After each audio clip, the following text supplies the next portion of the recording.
Pernah lihat ya di YouTube orang yang zikir kok sampai teriak-teriak histeris seperti orang yang kesurupan. Kok bisa seperti itu?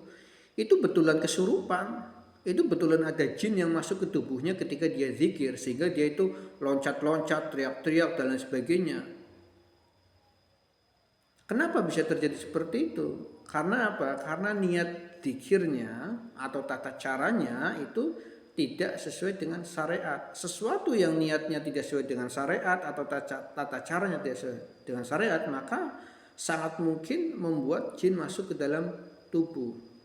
Satu contoh, zaman jahiliyah saya waktu masih remaja dulu, ketika saya mau mengundang jin masuk ke dalam tubuh saya, maka yang saya baca adalah ayat Al-Quran. Wa innaka la'ala khuluqin azim. Ini kan sebetulnya ayat Al-Quran yang artinya sesungguhnya engkau Muhammad berakhlak mulia. Tapi ketika saya niatkan untuk memanggil khodam masuk ke dalam tubuh, lalu memejamkan mata, lalu berjalan atau berlari kecil, muter-muter, nah itu nanti khodamnya masuk. Begitupun orang yang zikir tadi. Zikir yang betul kan seharusnya ala bi zikrillah tatmainul qulub. Ingatlah dengan berzikir kepada Allah hati akan tenang. Zikir yang betul harusnya ketika berzikir itu menimbulkan ketenangan batin. Ketenangan batin tentu akan berefek pada ketenangan fisik. Maka ketika tidak ada ketenangan batin, ketika orang yang loncat-loncat teriak-teriak seperti itu ketika berzikir, ya jelas itu tidak ada ketenangan batin.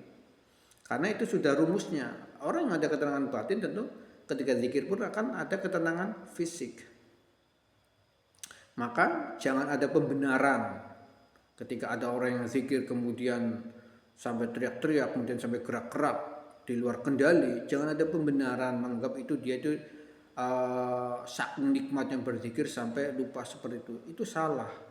Yang betul dia zikir seperti itu karena niat dan tata caranya menyimpang dari syariat, maka jin masuk membuat dia itu kesurupan ketika berzikir, dan itu harus dihentikan.